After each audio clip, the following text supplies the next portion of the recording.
Labą dieną. Šiandien norėčiau pakalbėti apie plaučių vėžį ir plaučių tuberkuliozę.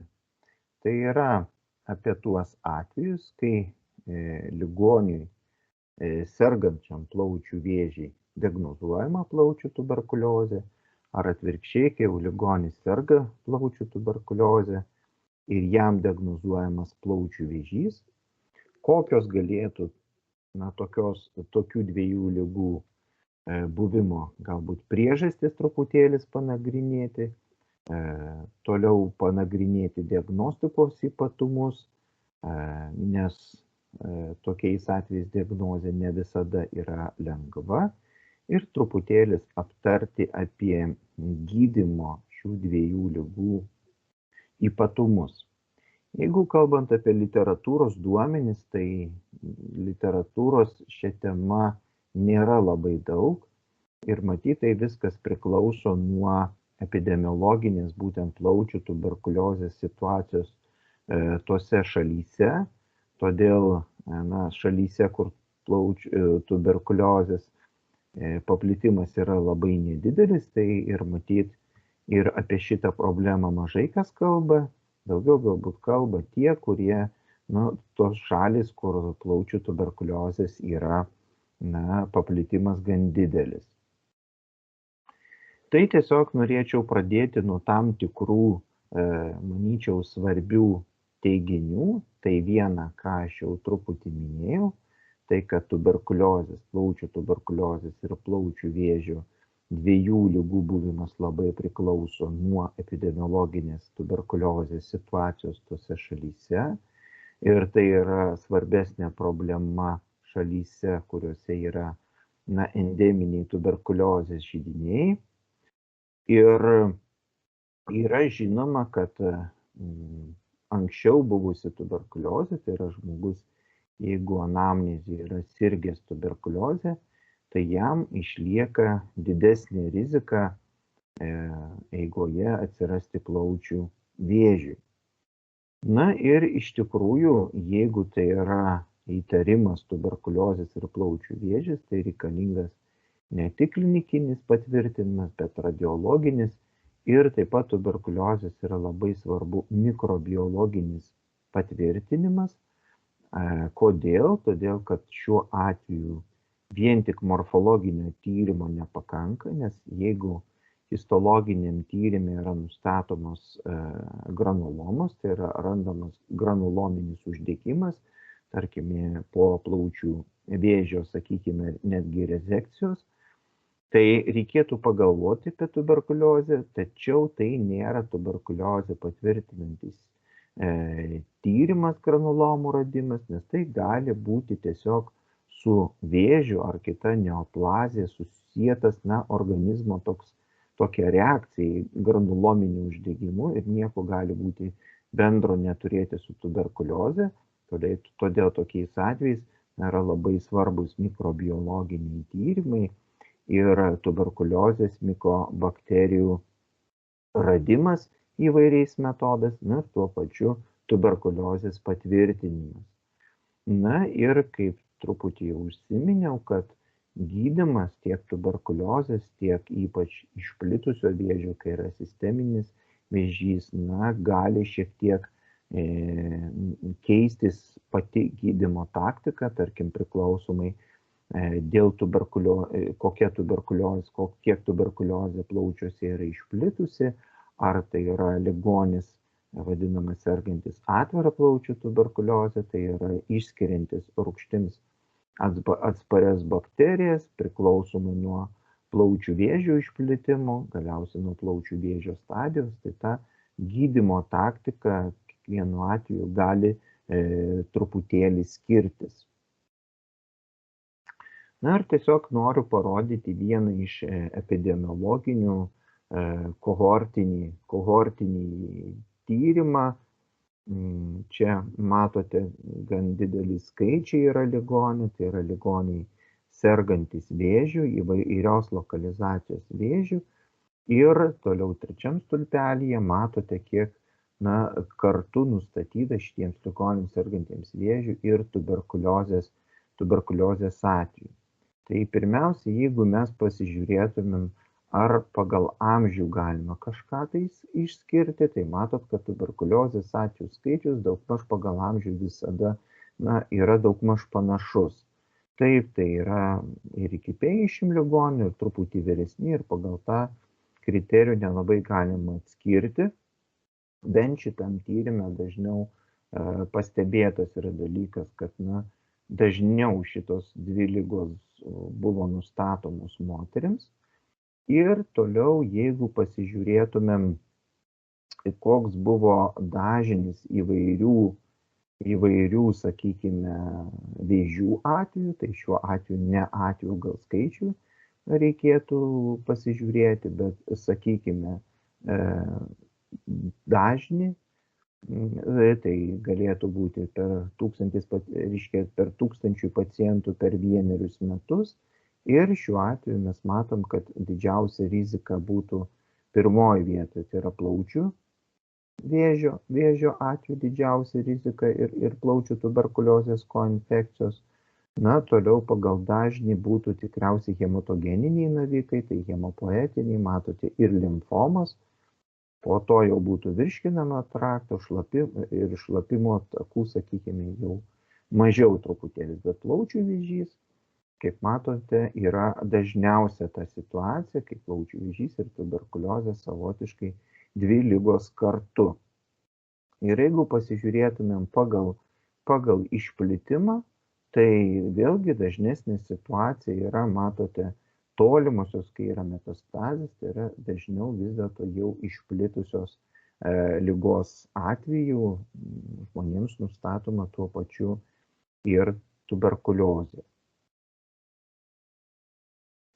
Toliau kitą tyrimą norėčiau parodyti, tai yra Pietų Korėjoje atliktas tyrimas, didelės imties epidemiologinis tyrimas.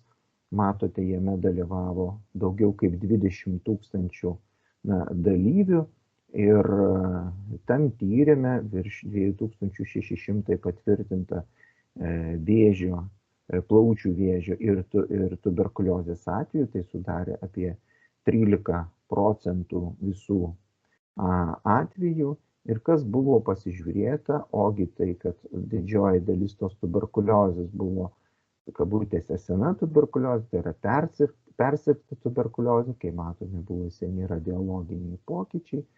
Ir tyrimas parodė, kad persirgus tuberkuliozė ligonėms aiškiai išlieka visą gyvenimą, matot, su metais ta rizika po truputį didėjanti, būtent didėja rizika atsirasti plaučių vėžiui.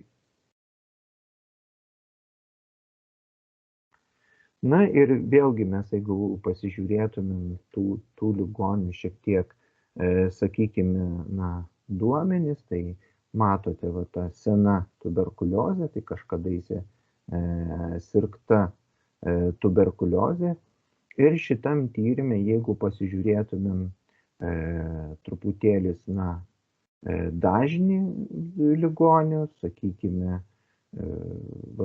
tas 100 000 asmenų 1 metams ir palyginus su kontrolinė grupė, tai yra ligoniai, kurie tik sirgo plaučių vėžių, bet nesirgo tuberkuliozė. Tai priešingai truputį nei ankstesnių tyrimų, matote, kad dažniau vis dėlto tai buvo nustatoma vyram, o ne moteriam, kaip kitam tyrimė. Taigi vėlgi tyrimai priklausys labai nuo tos grupės imties, nuo epidemiologinės, matyti, ir tuberkuliozės situacijos tam, sakykime, regione. Tas dažniau buvo nustatoma vyresnio amžiaus žmonėms ir toks pastebėjimas buvo, kad, sakykime, nerūkančiams liktai truputį rečiau, metusiems rūkyti dažniau ir dažniausiai buvo nustatoma jau rūkantiems žmonėms, todėl galbūt ir natūralu, nes vyrai dažniau rūko negu moteris, tai galbūt todėl toj populiacijai dažniau ir pasitaikė tokių, vyrų daugiau pasitaikė. Ir jeigu pasižiūrėtumėm, kas vėlgi truputėlis būtų keista, nes histologinis tipas vyraujantis vis dėlto buvo adenokarcinoma, Nors, kaip mes žinom, adenokarcinoma gali būti susijęta su rūkymu, gali būti ir nesusijęta su rūkymu, bet, sakykime, nes plokščių ląstelių karcinoma, kaip tikėtina rūkanims, bet būtent adenokarcinoma buvo dažniausias histologinis tipas ir vėliau truputėlis apie tai aš norėsiu detaliau pakalbėti, kokios būtų mintis, kodėl taip yra. Na, toliau vėl kitas epidemiologinis tyrimas atliktas parodė būtent to rūkymo ir tuberkuliozės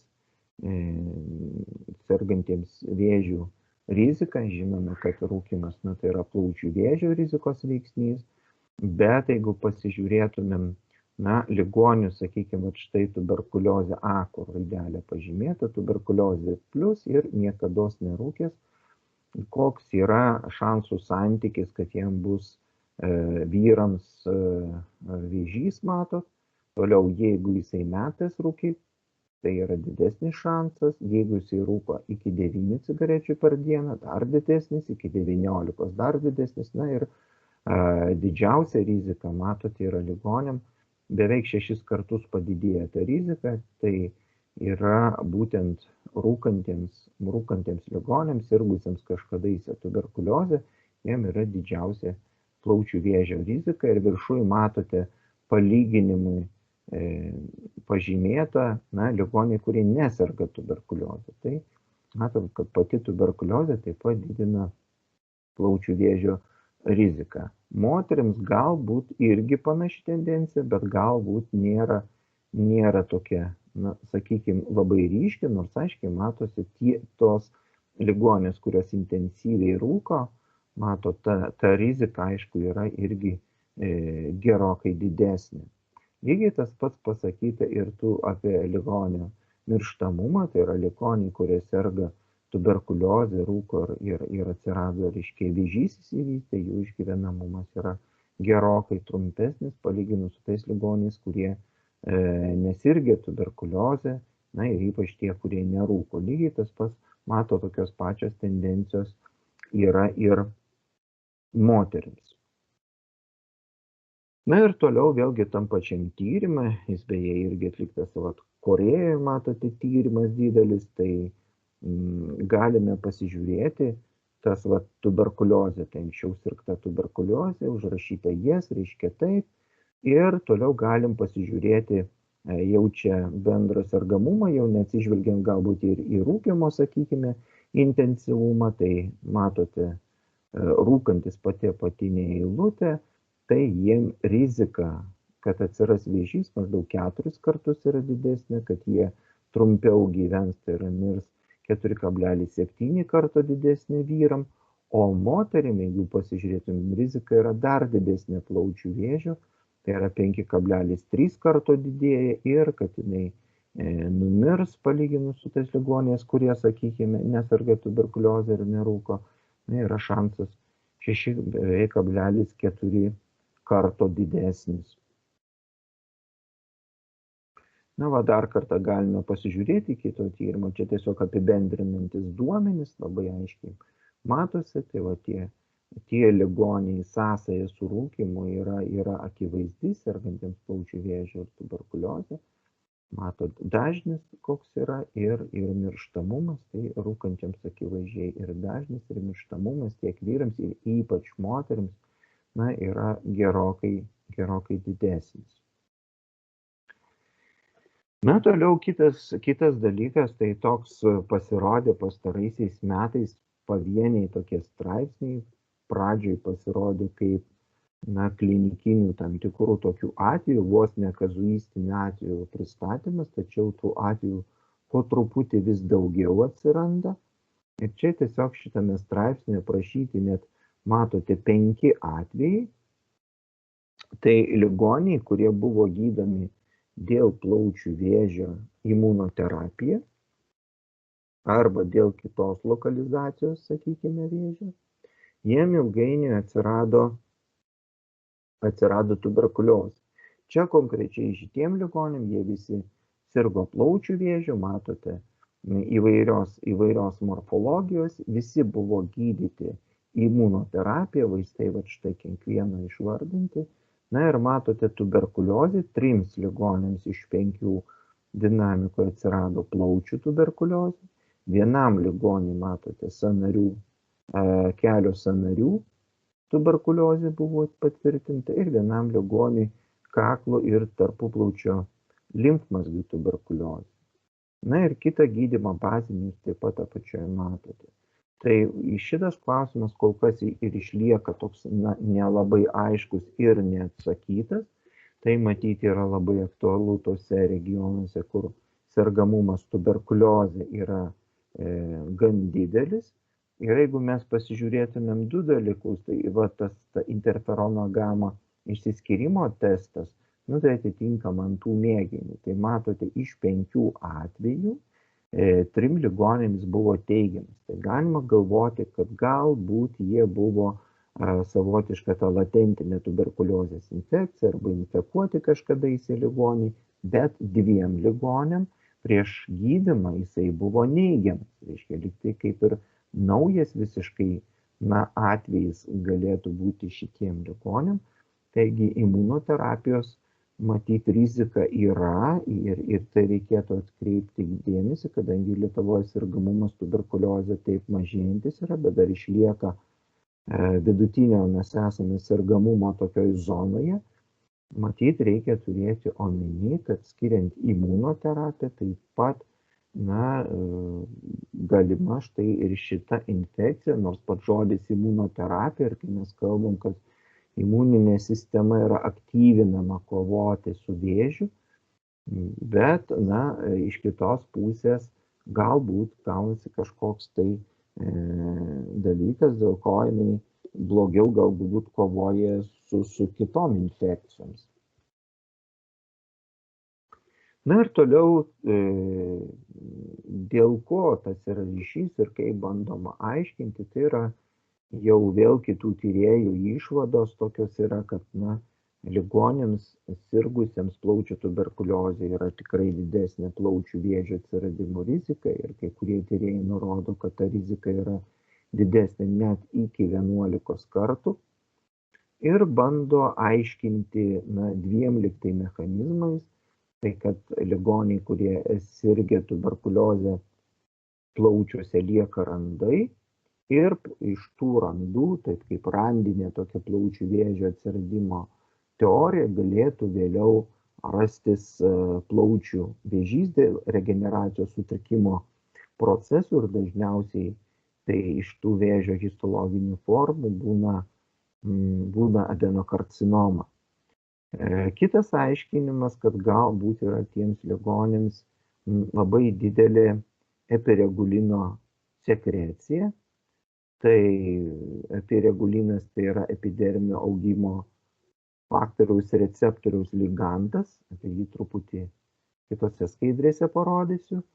Na ir manoma, kad galbūt tai galėtų būti sąlygota plaučių vėžio sukeltos tokios imunosupresijos. Bandoma tai paaiškinti ir tiesiog tai bando aiškinti tuberkuliozės reaktyvacijos atvejus arba net naujo infekavimosi atvejus. Turint omeny šiuolaikinę imunoterapiją, kuri, kaip sakant, yra skiriama hormonų ar dažnai deriniuose su chemoterapija ir jos populiarumas vis didėja, matyti į tą reikėtų čia taip pat įtraukti ir plaučių vėžio imunoterapijos, kaip rizikos, kad galbūt ta imuninė sistema kovodami su plaučių vėžiu mažiau kovoja galbūt su tuberkuliozės mikobakterijomis. Tai kas tas yra pirmiausia, epiregulinas, tai vienas yra iš augimo faktorių, jų čia matote yra keletas augimo faktorių ir jisai susijungia prie RBB4 šeimos receptorių, taip pat jisai prisijungia prie epidermio augimo faktoriaus receptorių ir būna ta situacija, kai to augimo faktoriaus yra sintezuojama ir sekretuojama ląstelių labai daug. Ir čia va, matote, kokios galėtų būti bent teorinės tokios pasekmės. Tai čia ląstelės sienelė pavaizduota, ekstraląsteliniam, už ląstelės ribų, reiškia jos paviršiuje matosi tas RB receptorius, konkrečiai ketvirtasis, ir epiregulinas prie jų prisijungdamas veikia per tirozino kinazės domeną, kuris jau yra ląstelės viduje, ir matot eilę įvairių kaskadinių reakcijų, kurios finale pasireiškia ląstelių proliferacija, ląstelių invazija, sąlygoja ląstelių metastazavimą, angiogenezės progresavimą ir rezistantiškumą apoptozei, tai yra užprogramuotai ląstelių žūčiai. Taigi nuolatinis tas epiregulino didelis koncentracijos, matyt, skatina štai šitos procesus, ir viena iš tokių teorijų yra, kad taip dėl sutrikusio kažkurio tai kaskadito proceso galėtų dėl to vystytis plaučių vėžys.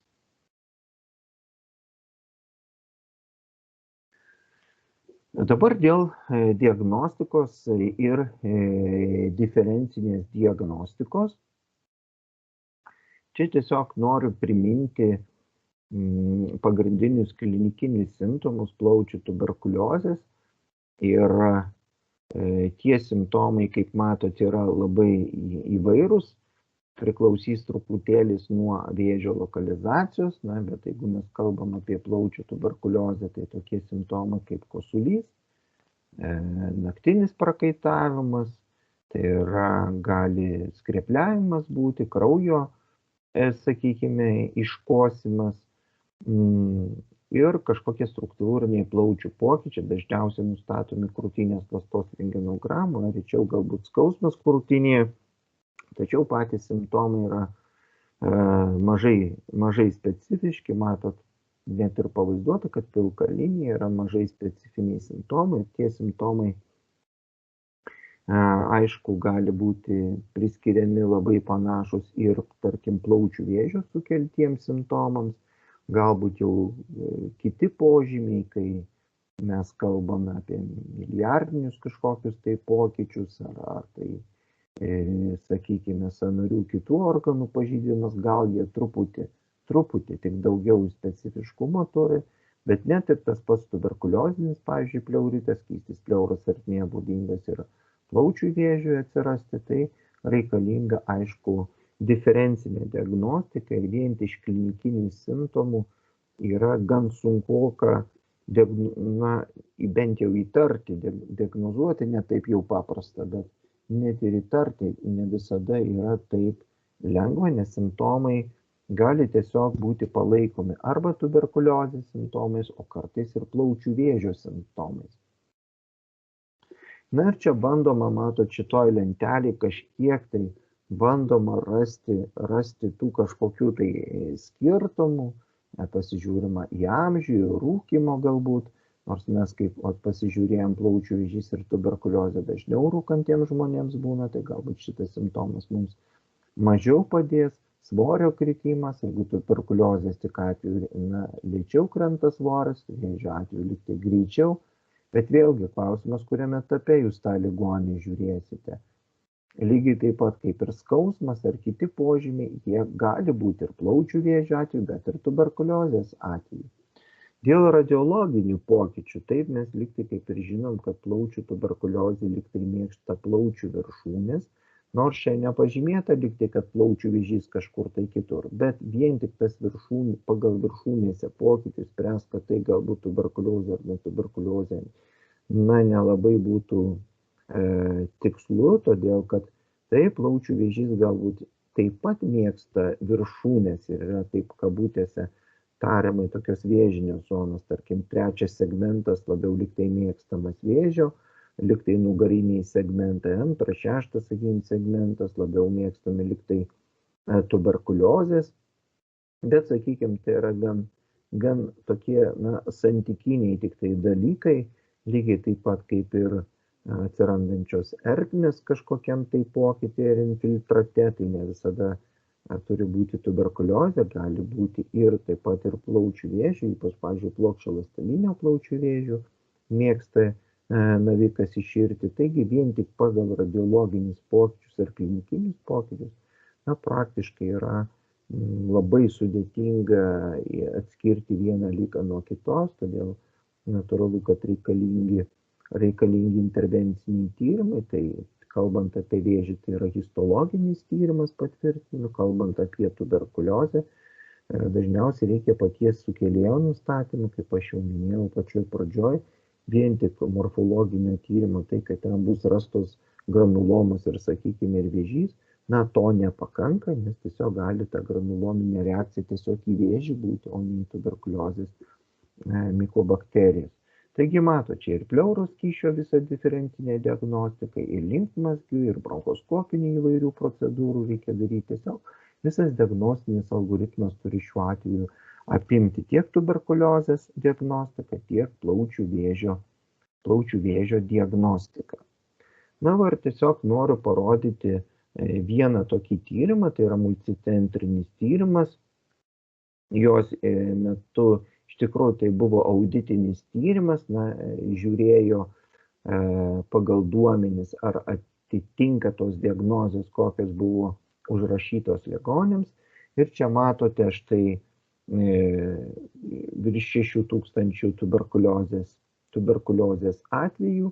Revizavus, sakykime, tas visas ligos istorijas, paaiškėjo, kad ligonėm tik 5700 yra patvirtinta tuberkuliozė, o beveik 1000 ligonių, tuberkuliozės diagnozė nebuvo patvirtinta, ir iš tų ligonių, gal ir nedidelį dalį matote tų ligonių, bet 45, tai maždaug sudarė apie 5% atvejų, iš tuberkuliozės diagnozė buvo pakeista į plaučių vėžį, tai yra morfologiškai patvirtintas plaučių vėžys, o ne tuberkuliozė. Ir kaip minėjau, diagnostika kartais būna nelengva, nes ypač radiologiniai pokyčiai gali kartais ir suklaidinti. Štai matote keletą pavyzdžių. A pavyzdyje dešiniajame plautyje matosi toks ertminis darinys, iširęs, lyg kažkas tai galvodam, gal čia aspergiloma, gal tuberkuliozė labiau primintų, nors iš tikrųjų iširęs vėžys. Toliau B matote tokie švelnus, lyg tai mazgeliai, lyg tai nedideli taip. Vat irgi galvotum, gal čia infekcija, gal čia tuberkuliozė, o iš tikrųjų taip gali būti plaučių vėžys, konkrečiai adenokarcinoma, arba tiesiog konsolidacijos tokia zona, matot, C paveikslai kompiuteriniai tomografijai. Taip pat taip gali atrodyti plaučių vėžys, tai čia tie tipiniai pavyzdžiai, kai buvo tiesiog suklysta, bakteriologiškai nepatvirtinta tuberkuliozė ir gydyta tuberkuliozė vien tik remiantis krūtinės ląstos radiologinio tyrimo vaizdu ir jo išvadomis. Ir kokios buvo to tolesnio tyrimo tokios išvados, kaip tą pagerinti ankstyvą diagnostiką. Tai vienas iš svarbiausių dalykų tai buvo, tai yra patologinės medžiagos paėmimas. Vienas iš svarbiausių dalykų, tas, kas yra ir plaučių vėžio diagnostikai, tai tiesiog prieš gydant tuberkuliozę reikalinga paimti histologinį medžiagos. Jeigu tai nėra tuberkuliozės mikobakterijų, sakykime, nustatymas, visais atvejais reikia morfologinio tyrimo, nes tai gali būti ne tuberkuliozė, sakykime, plaučių vėžys. Arba kartais yra dvi ligos.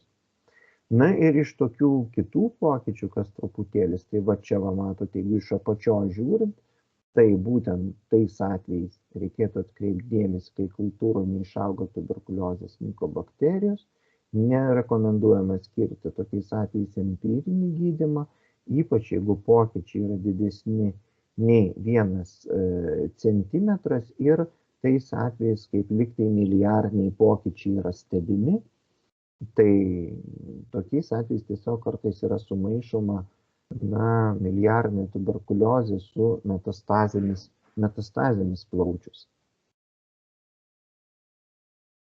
Čia tiesiog noriu parodyti iš mūsų santaros klinikų, vat štai ligoniai sergantis tiek plaučių vėžių, tiek sergantis tuberkuliozė. Tai matote, vat kairiai vieno ligonio, tai dešiniajame plautyje matosi štai periferinis darinys, patvirtinta buvo adenokarcinoma, ir matosi nedidelių infiltratukų, kairiajame plautyje taip pat matosi tokie vadinamo pumpuruoto medžio simptomai ir atlikus tyrimus bakteriologiškai patvirtinta, kad yra plaučių tuberkuliozė. Tai yra dvi ligos - ir plaučių vėžys, ir plaučių tuberkuliozė. Ir vėlgi kitas pavyzdys, kuris kartais gali ir klaidinti, tai trečiam segmente, kaip aš minėjau truputį anksčiau, kabutėse mėgstama plaučių vėžio vieta, tai tiesiog matosi iširęs vėžys ir aišku, visa diferencinė turi būti diagnostika, ar tai vėžys, ar tai tuberkuliozė ir turi būti atliekamas reikalingos intervencinės procedūros ir svarbu, kad būtų paimti ištyrimų medžiagos tiek dėl tuberkuliozės, tiek ir dėl plaučių vėžio. Ir vėl kita situacija, tai yra ligonis, matos kompiuteriniai tomografijai kalcinatai, tai yra po persirgtos kadaise tuberkuliozės, kaip jau minėjau anksčiau, kad persirgta tuberkuliozė didina plaučių vėžio riziką, ypač jeigu ligonis dar ir rūko. Ir čia jau matote diagnozuotas išplitęs dešinio plaučio vėžys. Tai yra ir tuberkuliozės seni pokyčiai, ir plaučių vėžys. Ir kaipgi reikėtų, sakykime, elgtis, tai diagnozavus, sakykime, tuberkuliozę, tai priklausys ar plaučių vėžio kokia yra stadija, ar tai yra metastazavęs plaučių vėžys, ar tai vis dėlto dar galimas radikalus gydymas. Tai jeigu galimas radikalus plaučių vėžio gydymas, tai primenu tik tuos atvejus, kad jeigu morfologinėje medžiagoje randamas granulominis uždegimas rizikuotame šalia naviko, tai visais atvejais reikia pagalvoti apie tuberkuliozę ir svarbu labai, kad ir būtų paimti tyrimai dėl tuberkuliozės, nes tas granulominis uždegimas, aišku, gali būti reakcija tik tai į patį naviką. O išplitusių ligos atveju, tai visais atvejais, vis dėlto rekomenduojam, kad prieš pradedant sisteminį chemoterapinį gydymą, kad bent ligoniui būtų paskirta mažiausiai 2-3 savaitės prieš tuberkuliozinis gydymas, prieš pradedant chemoterapiją, nes kaip anksčiau esame šnekėję, chemoterapija gali sukelti hemototoksinį poveikį, dar padidinti imunosupresinį poveikį ir tiesiog ta tuberkuliozės infekcija gali būti labai sunku valdyti. Ir, taip pat neužmiršti ir dėl imunoterapijos, kaip matot, tai jeigu imunoterapijos atveju nustatome tuberkuliozę, įprastai imunoterapija yra nutraukiama, ir pradedamas gydymas nuo tuberkuliozės, tik reikėtų neužmiršti, kad skiriant, sakykime, chemoterapiją tuberkuliozinių vaistų fone arba nutraukus imunoterapiją ir skyrus chemoterapiją yra didesnė tikimybė hepatotoksinio poveikio, todėl reikėtų galbūt truputį dažniau monitoruoti kepenų funkciją. Ir vėl norėčiau parodyti keletą tyrimų, jų dėja yra pakankamai nedaug. Ir čia tyrimas yra parodytas, ligoniai, kurie serga ir plaučių vėžių, ir plaučių tuberkuliozę, koks gydymo yra tokių ligonių efektyvumas. Čia konkrečiai prašytas toksai 31 atvejais ir jie gydė ligonį tiek nuo plaučių vėžio, tiek nuo tuberkuliozės. Ir pagal tyrėjų duomenis, kad gydymo efektyvumas buvo labai panašus, tik pabrėžė, kad dažnesnis šitiem ligoniam buvo stebėtas hepatotoksinis poveikis. Na ir štai jų Kaplan-Meyerio išgyvenamumo, jeigu kreivės pasižiūrėtumėm, tai mėlyna ligoniai, kurie serga tuberkuliozę ir plaučių vėžių gydomi kartu, ir ligoniai, kurie žalia linija serga, čia buvo apie 50 grupė kontrolinių ligonių, kurie serga tik plaučių vėžių. Ir kaip matome, statistiškai kažkokio reikšmingo skirtumo išgyvenamumui šitiem ligonėms nebuvo. Tai čia šitų tyrėjų taip yra duomenimis. Tačiau jeigu labiau panagrinėjus jų tuberkuliozės gydymo truputėlis schemas, tai vėlgi įdomus tam tikri dalykai. Jeigu, sakykime, iš tų ligonių beveik 10% buvo standartinis gydymas skiriamas, tai yra 2 mėnesiai intensyvi terapija 4 vaistais ir toliau 4 mėnesiai 2 vaistais. Tačiau, matot, 74% ligonių buvo skiriama 6 mėnesiai izomezidas, rifampicinas ir etembutolis, neskirta buvo iš tikrųjų jiem pirazinamido. Tai toks, sakykime, schema keistoka, labiau galbūt skirtina būtų latentiniai galbūt tuberkuliozės infekcijai. Tai, sakykime, tas truputėlis keista, bet jie, sakykime, pasirinko tokį truputį keistesnį gydymo būdą, ir tas efektyvumas, kaip patys prisimentus, ir buvo galbūt truputį mažesnis negu tikėtinas, apie 80% ligonių pasveiko nuo tuberkuliozės. Ir vėl toliau, jeigu pasižiūrėtumėm, kuo čia skiriasi, sakykime, tos ligonių grupės, tai dažniau buvo jiems stebima hipoalbuminemija, tai yra gydymas nuo tuberkuliozės ir nuo plaučių vėžio.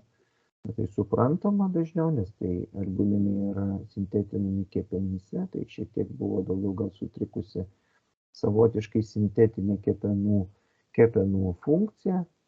O toliau, jeigu pasižiūrėjus į gydymo skirtumus, iš esmės tas gydymas per daug niekuo ir nesiskyrė. Toliau kitas tyrimas, ką parodė, vėlgi gydymo efektyvumo tyrimas. Tai čia matote ligoniai, štai palyginančiai išsiskirstė, tai yra ligoniai, kurie sirgo tik tai plaučių vėžių, B grupė, ir ligoniai, kurie sirgo tuberkuliozę ir plaučių vėžių, koks jų išgyvenamumas iš esmės buvo toks pat. Ir didelio skirtumo nepriklausė nei nuo amžiaus, nei nuo rūkymo per daug, nei nuo plaučių vėžio histologinio tipo.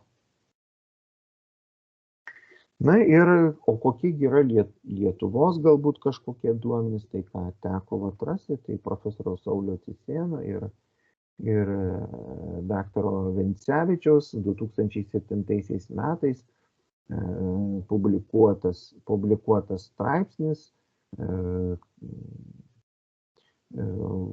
chirurginiam žurnale. Ir jie pateikė, matot, per pakankamai ilgą laikotarpį, 15 metų. Čia ligoniai buvo, kuriems diagnozuotas buvo plaučių vėžys ir dėl to jie operuoti. Ir 46 ligoniam, tai sudarė tik 2% visų plaučių vėžio ligonių, taip pat buvo nustatyta ir plaučių tuberkuliozė. Didžioji dalis ligonių, bent jau šitos, kur buvo, tai buvo neišplitęs vėžys, tai yra iki 3 stadijos, tai yra arba mažesnių stadijų, arba lokaliai išplitęs vėžys. Ir keista, bet būtent epitermoidinis vėžys kažkodėl tai vyravo šitose ligonių grupėse. Ir ligoniai buvo, didžioji dalis iš jų skirtas chirurginis gydymas. Tačiau vėlgi dėl to truputėlis gydymo irgi tokių įdomių yra pastebėjimų, nes, sakykime, dalis ligonio po operacijos vertinta buvo, kad pasveiko, 6 ligoniai, tai yra 13 procentų po operaciniam laikotarpyje mirė tų ligonių ir mediana išgyvenamumo buvo 20 maždaug 8 mėnesiai. Tai rezultatai, kaip ir nurodo truputėlis, kad yra prastesni nei šiaip įprastos populiacijos, turint omeny, kad tai ligoniai sergantis nemetastazavusių plaučių vėžių. Na ir čia matote pasiskirstimą pagal stadijas, ir histologinius tipus, kokie ligoniai buvo. Na ir jeigu pasižiūrėtumėm, kokia ta tuberkuliozė buvo, tai iki operacinio gydymo maždaug 40% buvo ta tuberkuliozė nustatyta. Ir iš tų ligonių, trečdalį ligonių skrepliuose buvo rastas tuberkuliozės mikobakterijos, kitaip galim galvoti, kad tai jie buvo sergantis atvirą plaučių tuberkuliozę. Na ir toliau, kad štai matote pagal tai, ką vertino pagal ankstesnius radiologinius vaizdus, tomografijos vaizdus, 70% atvejais vertino, kad ta tuberkuliozė jau buvo sena, tai jau persirgta galbūt, sakykime, tuberkuliozė. Bet kas įdomu, kad 5 ligonėm iš tų visų ligonių, tai sudarė 22% po chirurginio gydymo, ta tuberkuliozė, kaip jie įvertina tyrėjai, paūmėjo, tiesiog jinai progresavo. Ir jeigu pasižiūrėtumėm po operacinės komplikacijas, tai, suprantam, po operacinės čia žaizdų supūliavimas, galbūt įprastos komplikacijos ar tempoodinė emfizema, bet, sakykime, bronko siūlių nelaikymas, 3 net ligonėms buvo, tai gan vis dėlto nemažai, sudarė apie 6,5%, tai matyt, problemos su žaizdų gydymu iš tikrųjų buvo, tai tuberkuliozės atveju ir vėžio atveju, jeigu ir planuojamas būtų chirurginis gydymas, tai reikėtų į tai atkreipti dėmesį ir taip pat neužmiršti, kad vis dėlto gydymas nuo tuberkuliozės visais atvejais turi būti skirtinas, nes matot, net 22% po to ta tuberkuliozė, net ir lokalios kažkokios tai formos, jinai progresuoja. Tai ačiū visiems už dėmesį ir tiesiog atsiminkim, kad mes dar gyvename vidutinio sergamumo tuberkuliozės zonoje ir kad visais atvejais, jeigu įtariama tuberkuliozė, jinai turi būti patvirtinta, geriausiai bakteriologiškai patvirtinta, jeigu tai yra vėžys, jisai turi būti patvirtintas histologiškai, bet kartais gali būti sirgti žmogus ir abiem ligom. Pati tuberkuliozės jau anamnezėj sirgus ar matant senus pokyčius jau didina plaučių vėžio atsiradimo riziką, ypač ligonėms tie, kurie rūko, ir patvirtinus šitas ligas, jeigu tai yra planuojamas sisteminis imunosupresinis gydymas, visais atvejais rekomenduojama bet 2-3 savaitės prieš tai pradėti gydymą nuo tuberkuliozės. O lokalios ligos atveju, jeigu planuojamas radikalus gydymas, tai neužmiršti, kad po šito radikalaus gydymo būtinai reikia skirti gydymą ir nuo tuberkuliozės. Ačiū už dėmesį.